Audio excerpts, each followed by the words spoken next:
Deepak ji, points को discuss करके ही सहमति बनी है, क्या बात कर रहे हैं आप?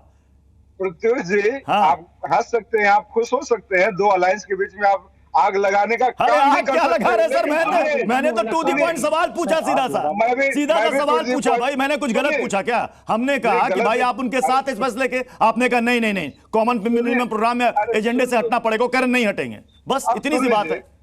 आप सुन लीजिए, अब आप सुनने की हिम्मत भी रखिए पीयूष भाई, आप तो बहुत बड़े पत्रकार हैं और समझदार भी हैं, थोड़ा बोलने का मौका भी दीजिए। बात यह है कि जम्मू कश्मीर में बहुत बेशर्मी की बात है कि भाजपा ने 5 साल जम्मू कश्मीर को कैद में रखा, जम्मू कश्मीर की जनता के ऊपर इन्होंने तानाशाही किया, तो उस तानाशाही के ऊपर जब सुप्रीम कोर्ट का डंडा चला है तब जाके चुनाव हो रहा है। और 5 साल क्यों लग गए मोदी जी से देश पूछना चाहता है, जम्मू कश्मीर की जनता पूछना चाहती है। 370 हटा दिया, कोई बात नहीं, आजादी दे दीजिए, अब वहां के लोगों को आपने चुनाव कराने में 5 साल क्यों लगाया। बात इस बात की है कि कांग्रेस और एनसीपी इन मुद्दों पे बात करना चाहती है। आरपी सिंह जी, क्या 370 के मसले पर नेशनल कॉन्फ्रेंस और कांग्रेस में उलझन है क्या? करना चाहते हैं हम।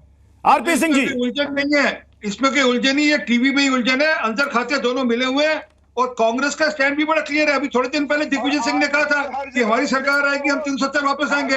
मल्लिकार्जुन खड़गे जी का बयान है, ये तो निरंतर 370 का विरोध करते रहे हैं। और याद कीजिए 6 अगस्त का बिहार कांग्रेस पार्टी क्या था, 5 साल जम्मू कश्मीर को के अंदर आग लगी हुई है, 5 साल जम्मू कश्मीर को क्या रहता हुई है, वहां के लोगों ने इमरान खान के जम्मू कश्मीर के ऊपर अत्याचार के पक्ष में है, जम्मू कश्मीर के लोगों को अपने घर से निकलने का आजादी दोगी।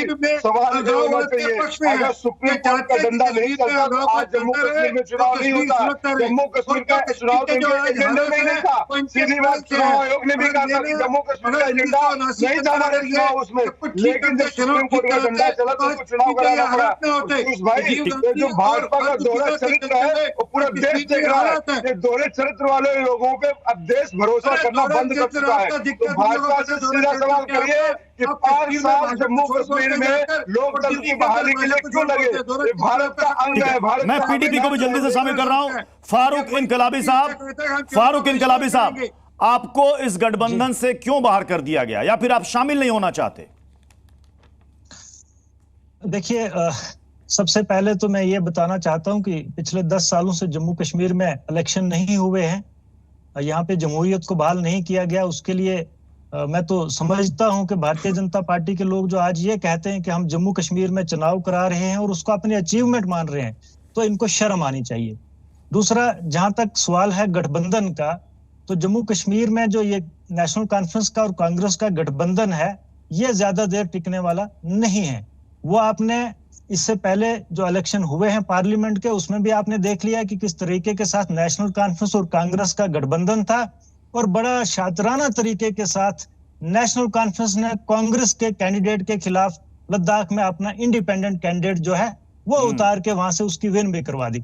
तो ये जो गठबंधन है, ये कांग्रेस पार्टी के साथ नेशनल कॉन्फ्रेंस का एक बहुत बड़ा धोखा है। जो ही इलेक्शन होंगे, नेशनल कॉन्फ्रेंस के जो तार अंदर से जुड़े हैं वो भारतीय जनता पार्टी के साथ जुड़े हैं। नेशनल कॉन्फ्रेंस ने चुपचाप रात के 12 बजे भारतीय जनता पार्टी के साथ हाथ मिलाना है, ये तय है। ये आपको मैं दावे के साथ कहता हूँ। आप ये देखिए, बहुत सारी चीजें अंदर की बातें निकलकर सामने आ रही हैं, इसका जवाब देना चाहते हैं उमेश तलाशी साहब। ये क्या कह रहे हैं, ये क्या कह रहे हैं पीडीपी के नेता?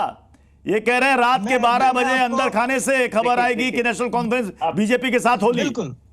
बिल्कुल ऐसा ही होगा जो जमीनी सतह पे हम देख रहे हैं, क्योंकि अब जम्मू कश्मीर की आवाम इतनी बेवकूफ नहीं है। नेशनल कॉन्फ्रेंस ने जम्मू कश्मीर की आवाम को पिछले 70 सालों से बेवकूफ बनाया, कभी खुद मुख्तारी के नाम पर, कभी 370 बचाने के नाम पर। और जहां तक कांग्रेस पार्टी का सवाल है, जो 370 की बात करते हैं, कांग्रेस पार्टी ने 370 में 45 बार अमेंडमेंट्स किए हैं, उसको कमजोर किया है। भारतीय जनता पार्टी ने तो सिर्फ लास्ट में आके खत्म किया है, लेकिन 370 को कमजोर करने वाली जमात जो है वो कांग्रेस पार्टी है। और नेशनल कॉन्फ्रेंस के मिले जुले, आप मुझे बीच में ना टोके, मुझे बात करने दें। और जहां तक सवाल है राम माधव का, जहां तक सवाल है राम माधव का, बीजेपी की तरफ, तो ये क्या आरोप लगाएंगे हम पे? ये क्या आरोप लगा सकते हैं? देखिए, जमात की फाउंडेशन बीजेपी के साथ हो, जिस जमात की कोalition सरकार बनाई इन्होंने बीजेपी के साथ, बीजेपी को लाने वाले ये आज की डेट में भी इन्होंने आपके उमर अब्दुल्ला साहब जब मरकज में वजीर थे तो वो वहां पे कांग्रेस पार्टी के साथ तो नहीं थे, भारतीय जनता पार्टी की हुकूमत थी, आपका अलायंस था भारतीय जनता पार्टी के साथ, तभी तो उमर अब्दुल्ला साहब मरकज में मिनिस्टर बने रहे। देखिए आप शुरू से भारतीय जनता पार्टी के साथ हैं, आप अमित रैना जी, क्या चल रहा है जम्मू कश्मीर में गठबंधन में? पीडीपी तो सीधे कह रही है कि ये गठबंधन कभी नहीं टिकने वाला है और ये नेशनल कॉन्फ्रेंस भाग करके फिर बीजेपी के पास चली जाएगी, लेकिन ये नहीं बता रहे हैं कि 2018 में बीजेपी के पास कैसे चली गई थी पीडीपी। अमित रैना जी, देखिए जब कल ये गठबंधन देखिए कल जब ये गठबंधन की खबर आई तो सच मानिए मेरी रूह कांप गई, क्योंकि जब जब नेहरू गांधी परिवार और अब्दुल्ला परिवार एक साथ हुए हैं कश्मीर का नाश हुआ है। 1947 में नेहरू और शेख अब्दुल्ला एक साथ आए, मीरपुर, मुजफ्फराबाद, बिम्बर में लाखों की संख्या में सिखों और हिंदुओं का नरसंहार कर दिया गया। औरतों के साथ क्या क्या किया गया, शर्म आती कहते हुए। और उसके बाद तकरीबन आधा कश्मीर पाकिस्तान के कब्जे में है। उसके बाद 46-47 में इन्होंने फिर दोस्ती करी, फिर प्री पोल अलायंस करा और उसके बाद 89 के आते आते पूरे कश्मीर में आतंकवाद आ चुका था, जो आज तक 40 साल से जो हम सब भुगत रहे हैं उसका, जिसमें 5 लाख लोग बेघर हो गए, 40,000 लोगों की जानें चली गई और 10,000 फौजियों ने शहादत प्राप्त करी। तो कल जब ये खबर आई तो मेरी रूह कांप गई, क्योंकि आप देखिए नेशनल कॉन्फ्रेंस का मैनिफेस्टो क्या है। 370-35 की बहाली तो चलिए फिर भी एक मैं समझ सकता हूं कि एक एजेंडा है। वो कहते हैं कि हमें ऑटोनॉमी चाहिए, प्री 65 का जो प्री 65 स्टेटस चाहिए। प्री 65 स्टेटस क्या कहता है कि जम्मू कश्मीर में प्रेसिडेंट होगा, जम्मू कश्मीर में प्राइम मिनिस्टर होगा, जम्मू कश्मीर का अपना कॉन्स्टिट्यूशन होगा, जम्मू कश्मीर का अपना फ्लैग होगा, सुप्रीम कोर्ट की रिट नहीं चलेगी, इलेक्शन कमीशन की रिट नहीं चलेगी, सीबीआई की रिट नहीं चलेगी, केंद्र के किसी भी इंस्टीट्यूशन की वहां रिट नहीं चलेगी। तो ये और इसमें जाके कांग्रेस उनके साथ गठजोड़ करती है तो रूह कांप जाती है कि अगर ये सरकार आ गई और गलती से केंद्र में कांग्रेस आ गई तो क्या होगा जम्मू कश्मीर का, और कितने लोग अपनी जान गंवाएंगे और कितना कश्मीर हम और गंवाने वाले हैं। तो ये कल अब ये जो बात करते हैं पिछड़े वर्गों की, ये जो कल बात करते हैं दलित समाज की, इसकी, ये कल की फोटो है जो कांग्रेस ने रिलीज करी है। इसमें मुझे बता दें दीपक जी कि इसमें जम्मू कश्मीर के कितने लोग हैं जो दलित समाज से हैं, जो दलित जाति से हैं, जो बैकवर्ड समाज से हैं, जो महिलाएं। एक महिला नहीं है इस फोटो में, एक महिला नहीं है इस फोटो में। तो ये जो बात करते हैं दीपक जी जल्दी से जवाब। मैं आ रहा हूं आरपी सिंह सर, मैं आ रहा हूं। अमित रैना जी की मानसिक स्थिति का जो हालात है ना बहुत अच्छे नहीं है, विकृत मानसिकता के लोग हैं। एक कश्मीर में इनका अगर वक्त चला होता है, आप अपना इलाज करवाइए दीपक जा, आप अपना इलाज करवाइए, अपने मानसिक अपने नेता का मानसिक चेक करवाइए। अस्पताल में आप काम करते हैं, उनको बुला लीजिए फ्री कंसल्टेशन के लिए। दीपक जी देखिए, अब आप निजी टीका टिप्पणी करेंगे तो कोई भी ऐतराज जाहिर करेगा? नहीं, बिल्कुल नहीं दीपक जी, नहीं। सभी सम्मानित मेहमान हैं, एक दूसरे के खिलाफ कोई निजी टीका टिप्पणी नहीं। प्रत्युष खड़े जी, ये तो अमित रैना जी कह रहे हैं अगर इनका बस चला होता तो अंग्रेज देश में राज नहीं किए होते, इनका बस चला होता तो मुगल आए नहीं होते। अरे भैया कहां से सो रहे थे क्या? आने वाली पार्टी, अंग्रेजों के साथ गठबंधन करने वाले पार्टी, माउंट बैटन को सर पे बिठाने वाली पार्टी, एडमिना माउंट बैटन के तलवे चाटने वाली पार्टी आज बाकी हिंदुस्तानियों को कहेगी कि वो अंग्रेजों के बारे में? बेशर्मी की हद होती है।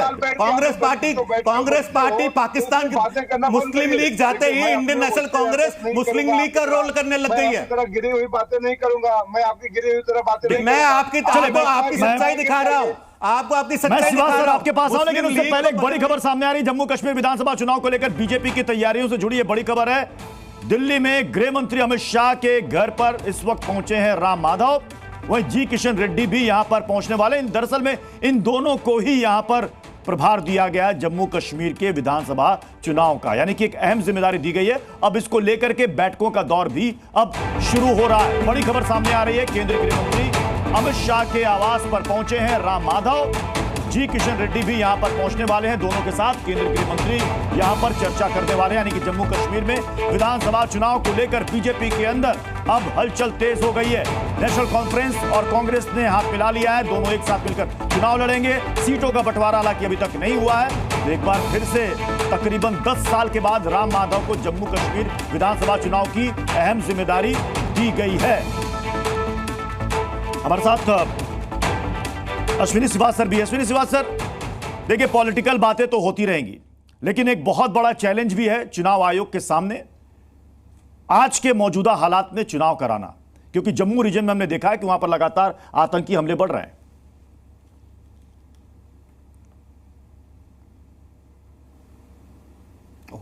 श्रीवास्तव, आवाज आ रही है? अश्विनी श्रीवास्तव। हाँ, या मेरे को आ रही है आवाज? जी जी। हाँ, या देखो सच्चाई ये है प्रतूष, ये एक बहुत बड़ा चैलेंज होगा इलेक्शन कराना, क्योंकि अभी देखो लोकसभा के इलेक्शन हुए थे तो 60% के करीब वोटिंग हुई, लोगों ने वोट डाली, मगर अब पाकिस्तान दिखाना चाहता है पूरे वर्ल्ड को कि भाई अभी भी टेररिज्म है, तो आतंकवाद का सारा लेके वो इस जो प्रतिक्रिया है जिस प्रकार से हम इलेक्शन कराएं उसके अंदर दखल अंदाजी करने की पूरी कोशिश करेगा।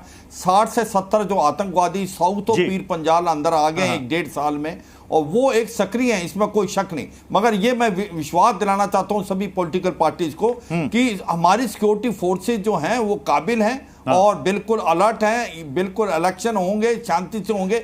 मगर दो बातें का ध्यान रखना। अश्विनी श्रीवास्तव, क्या फारूक अब्दुल्ला का वो बयान चुनाव का मुद्दा बनेगा क्या, जिसमें उन्होंने कहा था कि सब मिले हुए हैं,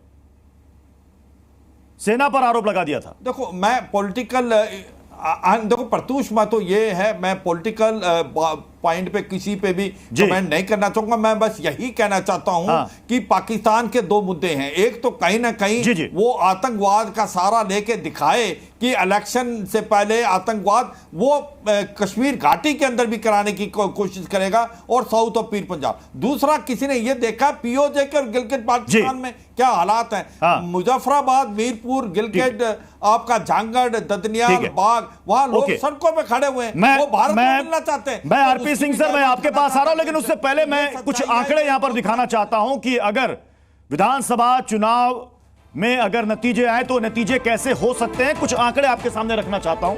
ये देखिए, लोकसभा का अगर वोट नतीजों में बदला विधानसभा में, तो नेशनल कॉन्फ्रेंस को 34, बीजेपी को 29, पीडीपी को 5, पीपल कॉन्फ्रेंस को 1, निर्दलीय 14, कांग्रेस को 7 सीटें आ सकती हैं। यह हमने बताया किस आधार पर, वो भी हम आपको दिखाते हैं। दरअसल लोकसभा चुनाव 2024 में जो वोट शेयर आया, अब अगर आप देखेंगे तो बीजेपी को ये जम्मू रीजन में ये वोट आया 24.36%, कांग्रेस को 19.38%, नेशनल कॉन्फ्रेंस को 22.3% और पीडीपी को 8.48%। ये 2024 के लोकसभा चुनाव के ये वोट शेयर है। और अगर आप इनमें गौर करें तो बीजेपी को भले सबसे ज्यादा यहां पर वोट शेयर मिला जम्मू रीजन में, लेकिन आप कांग्रेस और नेशनल कॉन्फ्रेंस अगर आप इन दोनों को जोड़ देते हैं, प्लस कर देते हैं, तो वो तकरीबन 41% से ज्यादा हो जाता है। अब सवाल यहां पर यह है आरपी सिंह जी, गठबंधन हो गया, अगर 2024 के लोकसभा चुनाव के वोट शेयर को देखें तो इसमें तो अगर सीटें परिवर्तित होंगी तो कहानी घूम सकती है। वोट शेयर बिल्कुल ठीक है आपके हिसाब से, परंतु जरा ये भी चिंता बता दीजिए ना कि किस प्रकार उमरदुल्ला इस बार इलेक्शन हारे वहां पर, और किस प्रकार नेशनल कॉन्फ्रेंस का छोड़ा था। और एक और जानकारी देता हूं आपको, वहां पर जब लास्ट जो इलेक्शन हुआ वहां पर उसके अंदर हम लोग 74 सीट जीते थे, नेशनल कॉन्फ्रेंस 57 और कांग्रेस 21। तो ये स्थिति है जमीन पर, और जमीन पर वहां पर आज इनके विरोध में डायनेस्टिक और करप्ट पार्टीज के विरोध में लोग खड़े हैं। और एक बात मैं कहना चाहता हूं, ये कश्मीर का आखिरी झंडा है, ये मेरे पास है, साइन किया हुआ है वहां के स्पीकर के माध्यम से। ये जो लोग 370 की पक्षधर खड़े हैं, जो पार्टी 370 के पक्ष में खड़ी है, मैं आज आपको चिताकर जा रहा हूं, ये आखिरी झंडा रहेगा कश्मीर के लिए। वहां पर अब तिरंगे के अलावा कुछ और लहराएगा नहीं। जी न्यूज़।